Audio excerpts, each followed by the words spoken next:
ወንጀልና ችሎት አቃቤ ሕግ የተከሳሽ ጠበቃ ወንጀልና ችሎት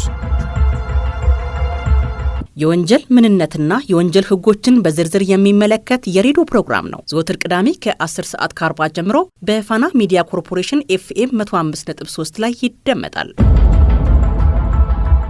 ወንጀልና ችሎት በአውሮፓ ህብረት የገንዘብ ድጋፍ የፌዴራል ጠቅላይ ፍርድ ቤት የወንጀል ፍትህ ስርዓት ማሻሻያ ፕሮግራም ከፋና ሚዲያ ኮርፖሬሽን ጋር በመተባበር የሚያቀርቡት ሳምንታዊ ፕሮግራም ነው። ወንጀልና ችሎት። ችሎቱ ተሰይሟል። በዓለም አቀፍ የወንጀል ህግ የቅጣት ውሳኔ አሰጣጥ በተለይ የቅጣት ማቅለያና ማክበጃ ሁኔታዎች እንደ ዓለም አቀፍ የወንጀል ፍርድ ቤት ወይም ICC ባሉ ተቋማት ውስጥ የተወሰነ መመሪያን ይከተላሉ። እነዚህ ሁኔታዎች የሚተገበሩት የተፈጸመውን ወንጀል ክብደትና የተከሳሹን የግል ሁኔታ ሚዛን በጠበቀ መልኩ ነው። የቅጣት ማክበጃዎች የወንጀሉን አስከፊነት ከፍ የሚያደርጉና ዳኞች ከባድ ቅጣት እንዲጥሉ የሚያደርጉ ምክንያቶች ናቸው።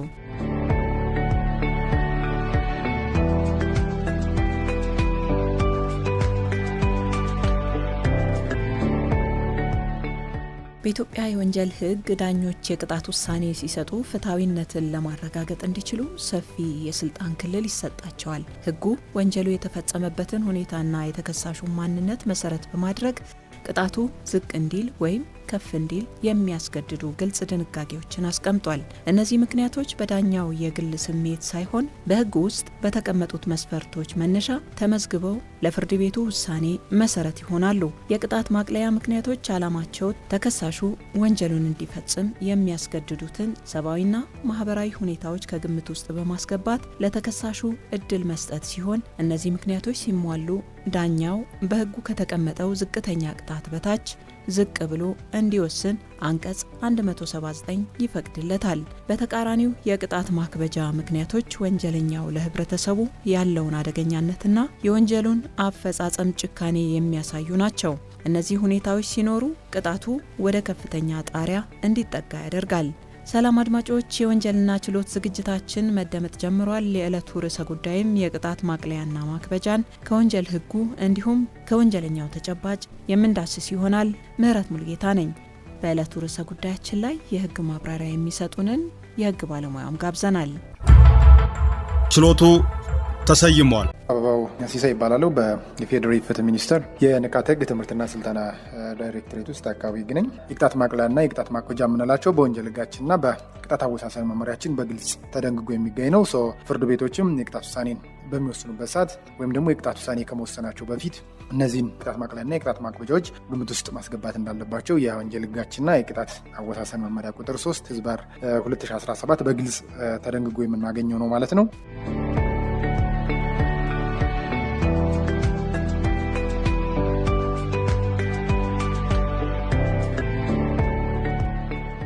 የኢፌዴሪ የወንጀል ህግ 2 የቅጣት ማቅለያዎችን የያዘ ሲሆን ጠቅላላና ልዩ የቅጣት ማቅለያ ተብለው ይከፈላሉ።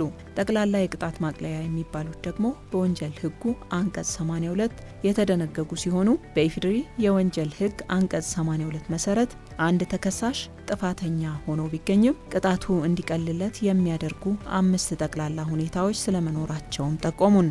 የቅጣት ማቅለያ ማለት ምን ማለት ነው? አንድ ወንጀለኛ ጥፋተኛ ተብሎ በፍርድ ቤት ከተፈረደበት በኋላ ዳኞቹ የቅጣት ውሳኔ በሚወስኑበት ሰዓት በቅጣት አወሳሰን መመሪያው ወይም ደግሞ በወንጀል ህጉ ከተቀመጠው ጣሪያ ዝቅ በማለት ወይም ደግሞ ቀለል ያለ የቅጣት አይነት ውሳኔ እንዲወሰን የሚያደርጉ ሁኔታዎች ናቸው ማለት ነው። እነዚህ ምክንያቶች የሚያተኩሩት በወንጀለኛው መልካም ጸባይ፣ ያ ማለት ወንጀለኛው ወንጀል ከማድረጉ በፊት የነበረው መልካም ባህሪ፣ ወንጀሉን እንዲፈጽም ደግሞ ያስገደዱት ውጫዊ የሆኑ ሁኔታዎች፣ ከወንጀሉ በኋላ ደግሞ ያሳየው መጸጸት ነው። እነዚህን መሰረት በማድረግ ዳኞች ወይም ደግሞ ፍርድ ቤቶች ቅጣት በሚወስኑበት ሰዓት ከመደበኛ ጣራው ዝቅ በማለት ወይም ደግሞ በሌላ በቀላል ያለ ቅጣት አይነት እንዲወሰን የሚያደርጉ ሁኔታዎች ናቸው ማለት ነው። መጀመሪያ የቅጣት ማቅለያ ወንጀለኛው ወይም ደግሞ ወንጀል አድራጊው ወንጀሉን ከመፈጸሙ በፊት የነበረው ባህሪ ነው። ያ ማለት አንድ ወንጀል አድራጊ ወንጀሉን ከመፈጸሙ በፊት የነበረው ጸባይ መልካም ከነበር እና እንዲሁም የወንጀሉ አፈጻጸም ሁኔታ ከግለሰቡ ቀደም ሲል ወንጀል ሰርቶ የማያውቅ ንጹህ ታሪክ ያለው ከሆነ ወይም ደግሞ ድርጊቱን የፈጸመው በየዋህነት ባለማወቅ እና ባልታሰበ ድንገተኛ አጋጣሚ ከሆነ ያው ህጉ እንደዛ አይነት ወንጀል አድራጊዎችን እንደ ደጋጋሚ ወይም ደግሞ እንደ ቋሚ ወንጀለኛ ሳይሆን ጀስት ተራ ስህተት እንደሰራ ሰው ስለሚቆጥራቸው ቅጣቱ እንዲቀልለት ይደረጋል ማለት ነው። ስለዚህ አንደኛው ጠቅላላ የቅጣት ማቅለያ ወንጀለኛው ወንጀል ከመፈጸሙ በፊት አስቀድሞ የነበረው ባህሪ ነው ማለት ነው። ሁለተኛው የቅጣት ማቅለያ ወንጀሉ የተፈጸመበት ዓላማና ግብ ነው። እንግዲህ ወንጀለኞች ወይም ደግሞ አንድ ወንጀል አድራጊ አንድን ወንጀል የተለያየ ዓላማና ግብ ነው ሊፈጽም የሚችለው። የመጀመሪያው ለራሱ ለግላዊ ፍላጎቱ ወይም ደግሞ ከግል ፍላጎት በመነጨ ምክንያት ሊሆን ይችላል፣ ወይም በሌላ በማናቸው ምክንያት የተለያየ ወንጀሎችን ሊፈጽሙ ይችላል ማለት ነው። ስለዚህ ወንጀለኛው ወንጀሉን የፈጸመው ለግል ጥቅሙ ወይም ደግሞ ለክፉ ምኞት ሳይሆን በህብረተሰቡ ዘንድ ክብር ላላቸው ነገሮች ለምሳሌ ለሃይማኖታዊ፣ ለሞራላዊ ወይም ደግሞ ለማህበራዊ እምነቶች በመነጨ ግዴታ ወይም ደግሞ እነዚህን ማህበራዊ የሆኑ ግዴታዎችን ለመወጣት ከሆነ ህጉ እንደ አንድ የቅጣት ማቅለያ ይዝለታል ማለት ነው፣ የዓላማውን ቅንነት ከግምት ውስጥ በማስገባት። ስለዚህ ሁለተኛው ጠቅላላ የቅጣት ማቅለያ ወንጀሉ የተፈጸመበት ዓላማና ግብ ነው ማለት ነው።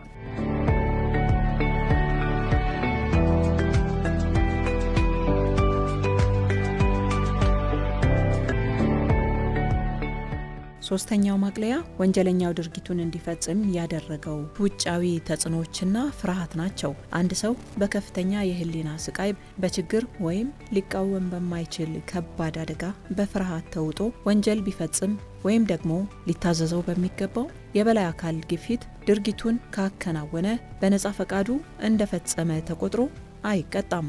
አራተኛው የቅጣት ማቅለያ የተበዳዩ ወገን ለወንጀሉ መከሰት የነበረው አስተዋጽኦ ወይም ደግሞ ፎልት ኦፍ ቪክቲም የምንለው ማለት ነው። ስለዚህ ወንጀል አድራጊው ወንጀሉን የፈጸመው በግል ተበዳዩ በፈጸመበት ከባድ ግፍ፣ ስድብ ወይም ደግሞ የደም ማፍላት ስሜት ውስጥ በሚከተል ድርጊት ምክንያት ከሆነ ህጉ በግልጽ እንደ ቅጣት ማቅለያ ይዞታል ማለት ነው። ከዛም ባሻገር ወንጀለኛው በደረሰበት ከፍተኛ የመበሳጨት፣ የአእምሮ መታወክ ወንጀሉን እንዲሁም ሊፈጽም ደግሞ የገፋፉት ነገሮች ይህ እንደ ሰብአዊ ድክመት በመቁጠር ህጉ በግልጽ እንደ አንድ የቅጣት ማቅለያ ይዞለታል ማለት ነው። መጨረሻው ማቅለያ ደግሞ ወንጀሉ ወይም ደግሞ ወንጀል አድራጊው ወንጀል ከፈጸመ በኋላ የሚያሳየው እውነተኛ መጸጸትና እምነት ነው። ያ ማለት አንድ ወንጀል አድራጊ ወንጀል ከፈጸመ በኋላ ለግል ተበዳዩ አስፈላጊውን እርዳታ በማድረግ ራሱን በፍቃድ ለፍትህ አሳልፎ መስጠት እንዲሁም ደግሞ በፍርድ ቤት ክስ ከተመሰረተበት በኋላ ድርጊቱን መፈጸሙን አምኖ ለግል ተበዳዩ አስፈላጊውን የሆነ ካሳ ከከፈለ ህጉ ያው የመጸጸቱን ያሳየው በመሆኑ እንደ አንድ የቅጣት ማቅለያ ይዞለታል ማለት ነው። ስለዚህ ጠቅለል ስናደርገው የወንጀል ህጋችን 5 ጠቅላላ የቅጣት ማቅለያዎችን ይዟል ማለት ነው። የመጀመሪያው ወንጀል አድራጊው ወንጀል ከመፈጸሙ በፊት የነበረው ባህሪ ነው። ሁለተኛው ወንጀሉ የተፈጸመበት ዓላማና ግብ ነው። ሶስተኛው ወንጀል ድርጊቱን እንዲፈጽም ያደረጉት ውጫዊ ተጽዕኖዎች ናቸው።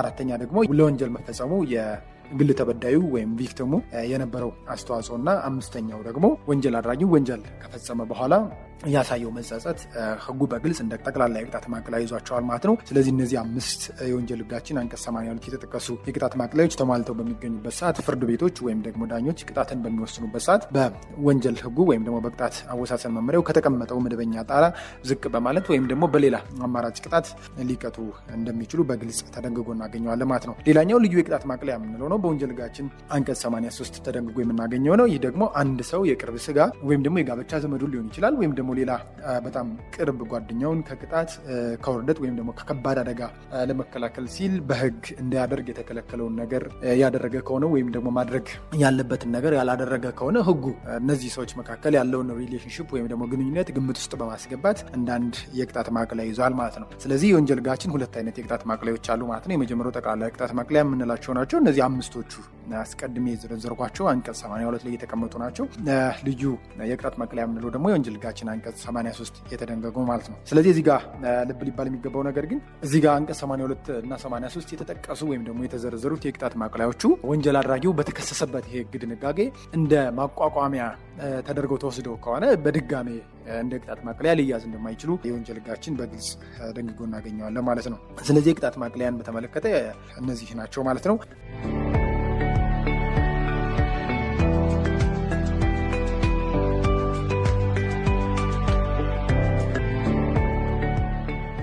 የቅጣት ማክበጃ ምክንያቶች ማለት አንድ ወንጀል ከተፈጸመ በኋላ በህጉ ከተቀመጠው መደበኛ የቅጣት እርከን ቅጣት እንዲወሰን የሚያደርጉ ሁኔታዎች ናቸው። እነዚህ ምክንያቶች የሚያተኩሩት በወንጀለኛው አደገኛነት፣ በድርጊቱ ጭካኔ ወይም ወንጀሉ በህብረተሰቡ ላይ ባሳደረው ከፍተኛ ጉዳት ነው። ዋና ዓላማቸው ወንጀለኛው የፈጸመው ከባድ ጥፋት ተመጣጣኝ ቅጣት እንዲያገኝና ሌሎችንም ከዚህ እኩይ ድርጊታቸው እንዲያስጠነቅቅ ለማድረግ ነው። የኢፌዴሪ የወንጀል ህግ 2 አይነት የቅጣት ማክበጃዎችን ይዟል። ጠቅላላ የቅጣት ማክበጃ የምንላቸው በወንጀል ሕጋችን አንቀጽ 84 በግልጽ የተዘረዘሩ ሲሆን የመጀመሪያው ወንጀሉ የተፈጸመበት ክፉ ሀሳብና የድርጊቱ ጭካኔ የተመለከተ ነው። ወንጀለኛው ድርጊቱን የፈጸመው በክደት፣ በሸፍጥ፣ በምቀኝነት፣ በጥላቻ ወይም በስግብግብነት ተገፋፍቶ ከሆነ እንዳንድ የቅጣት ማክበጃ ተይዟል ማለት ነው። ከዛም ባሻገር ወንጀለኛው ድርጊቱን ሲፈጽም ፍጹም ጭካኔ በተሞላበትና ሰውን ለመጉዳት ካለ ከፍተኛ ፍላጎት የመነጨ ከሆነ ሕጉ ወንጀለኛውን አደገኛ ባህሪ መገለጫ በመቁጠር ቅጣቱ እንዲከብድ ወይም ደግሞ እንዳንድ የቅጣት ማክበጃ እንዲሆን በግልጽ ተቀምጦ እናገኘዋለን ማለት ነው።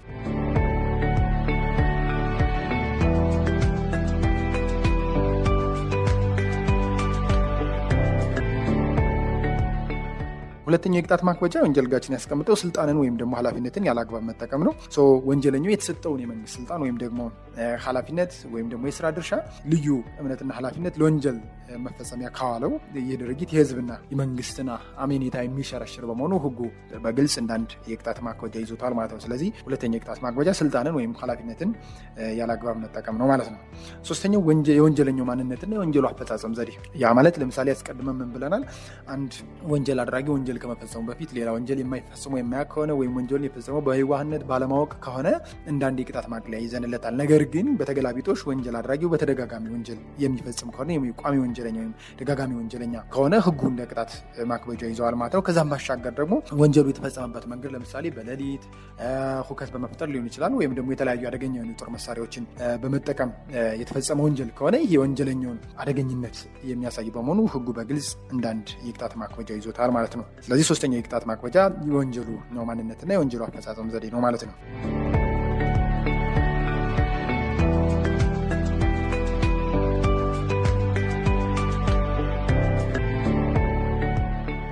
ሌላው የቅጣት ማክበጃ ወንጀለኛው ድርጊቱን የፈጸመው ከሌሎች ጋር በመስማማት ወንጀል ለመፈጸም በተቋቋመ ቡድን ውስጥ አባል በመሆን ወይም በቡድኑ ውስጥ እንደ መሪ፣ አደራጅና ሾም ሆኖ በመሳተፍ ከሆነ ይህ ሁኔታ የህብረተሰቡን ሰላም ይበልጥ የሚያውክና የወንጀሉን ጥፋት የሚያከብድ በመሆኑ ከፍተኛ ቅጣት ያስከትላል።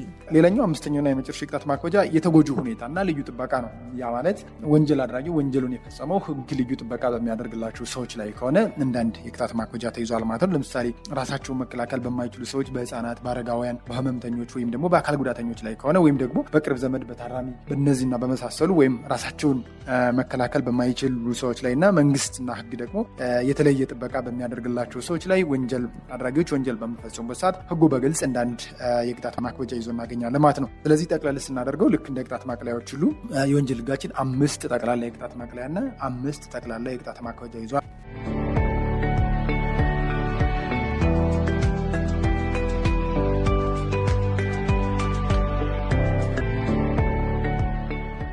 ልዩ የቅጣት ማክበጃዎች በኢፌዴሪ የወንጀል ሕግ አንቀጽ 85 የተደነገጉ ሲሆኑ የወንጀሎች መደራረብና ደጋጋሚነት እንደ ልዩ የቅጣት ማክበጃ ምክንያቶች ይታያሉ። ስለዚህ ወደ ልዩ የቅጣት ማክበጃ ስንሄድ ደግሞ የወንጀል ሕጋችን አንቀጽ 85 በግልጽ ደንግጎ እናገኘዋለን። ይሄ ደግሞ የመደራረብ የምንለው የኮንክረንስ ኦፍ ክራይም ወይም ደግሞ ደጋጋሚነት ሪሲዲቪዝም የምንለው ነው። ስለዚህ አንድ ሰው ደጋጋሚ ወንጀለኛ ከሆነ ወይም ደግሞ ተደራራቢ ወንጀል ከፈጸመ ሕጉ በልዩ ሁኔታ ቅጣቱን በማክበድ እስከ መጨረሻው ጣራ ድረስ በመሄድ ሊሆን ይችላል ወንጀል አድራጊዎችን የሚቀጣበት መንገድ ነው ማለት ነው። ስለዚህ ሬሲዲቪዝም ወይም ደግሞ ደጋጋሚነት የምንለው አንድ ወንጀል አድራጊ ወንጀል ፈጽሞ ያንን ወንጀል የተጣለበትን ቅጣት ከጨረሰ በኋላ ከወጣ በኋላ ወይም የተጣለበት ቅጣት በምህረትና በይቅርታ ከቀረለት በኋላ በ5 ዓመት ጊዜ ውስጥ ሌላ አዲስ ወንጀል ከ6 ወር ያላነሰ ቀላል እስራት ሊያስቀጣ የሚችል ወንጀል ሆን ብሎ ያደረገ ከሆነ እንደ ደጋጋሚ ወንጀለኛ ልናየው እንችላለን ማለት ነው። እነዚህ አይነት ወንጀለኛዎች ሕጉ በልዩ ሁኔታ ቅጣታቸው እንዲከብድ ያደርጋል ማለት ነው። ተደራራቢ ወንጀል የምንላቸው ያው የወንጀል ሕጋችን አንቀጽ 60 ላይ በግልጽ እንደተቀመጠው 2 አይነት ተደራራቢ ወንጀል ነው ያለው። የግዙፋዊ ተደራራቢ ወንጀል ወይም ማቴሪያል ኮንክረንስ እና ናሽናል ኮንክረንስ እያልን የምንጠራቸው ማለት ነው። አንድ ወንጀል አድራጊ በአንድ ድርጊት የተለያዩ የሕግ ድንጋጌዎችን የሚጥስ ከሆነ ወይም ደግሞ በተደጋጋሚ ወይም ደግሞ በተከታታይ ተመሳሳይ ወንጀሎችን ወይም ደግሞ የተለያዩ ወንጀሎችን የሚፈጽም ከሆነ ተደራራቢ ወንጀል ፈጸመ እንላለን ማለት ነው። እነዚህ ሁኔታዎች ከተሟሉ የተደጋጋሚ ወንጀለኛ እና የተደራራቢ ወንጀል የሚፈጽሙ ወንጀለኞች ላይ ፍርድ ቤቶች ወይም ደግሞ ዳኞች የቅጣት ውሳኔን በሚያሰሉበት ሰዓት እስከ መጨረሻው ጣራ ድረስ በመሄድ የቅጣት ውሳኔን ሊወስኑ እንደሚችሉ የወንጀል ሕጋችንና የቅጣት አወሳሰን መመሪያ ቁጥር 3/2017 ላይ በግልጽ ተደንግጎ እናገኘዋለን ማለት ነው። ልክ እንደ ቅጣት ማቅለያ ሁሉ ከላይ ምን ብያለው? ወንጀል አድራጊው ወይም ደግሞ ጥፋተኛ የተባለው ሰው የተከሰሰበት የህግ ድንጋጌ አንቀጽ 82 እና 83 ወይም ደግሞ የቅጣት ማቅለያ ናቸው ተብሎ የተደነገጉ ነገሮችን እንደ ማቋቋሚያ ተጠቅሟቸው ከሆነ ድጋሚ እንደ ቅጣት ማቅለያ ሊያዙ አይችሉም ብያለው። ሰው በተመሳሳይ ሁኔታ ወንጀል አድራጊው ወይም ደግሞ ጥፋተኛ የተባለው ሰው የተከሰሰበት የህግ ድንጋጌ አንቀጽ 84 እና 85 ወይም ደግሞ ጠቅላላ የቅጣት ማቅለያና ልዩ የቅጣት ማክበጃ ተብሎ የተቀመጡ የቅጣት ማክበጃዎች ለተከሰሰበት የህግ ድንጋጌ እንደ ማቋቋሚያ ተጠቅሟቸው ከሆነ በድጋሚ እንደ ቅጣት ማክበጃ ሊያዙበት አይችልም ማለት ነው።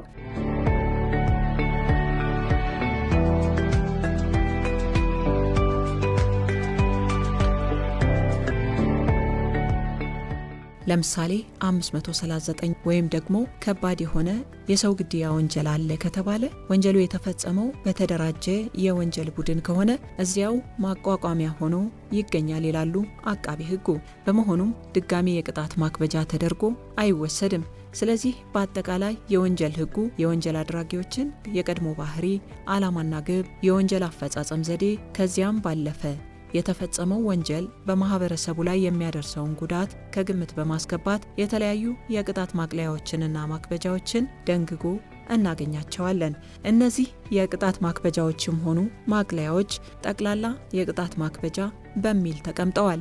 ስለዚህ ፍርድ ቤቶችም ሆኑ ዳኞች የቅጣት ውሳኔ በሚወስኑበት ሰዓት እነዚህ የቅጣት ማክበጃና ማቅለያዎችን መሰረት አድርገው እንደሆነ የቅጣት አወሳሰን መመሪያ ቁጥር 3/2017 ላይ እናገኘዋለን።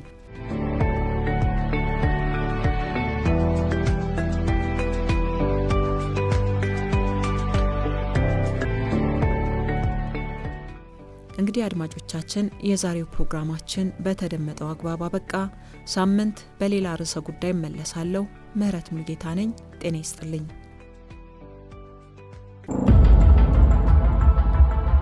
ወንጀልና ችሎት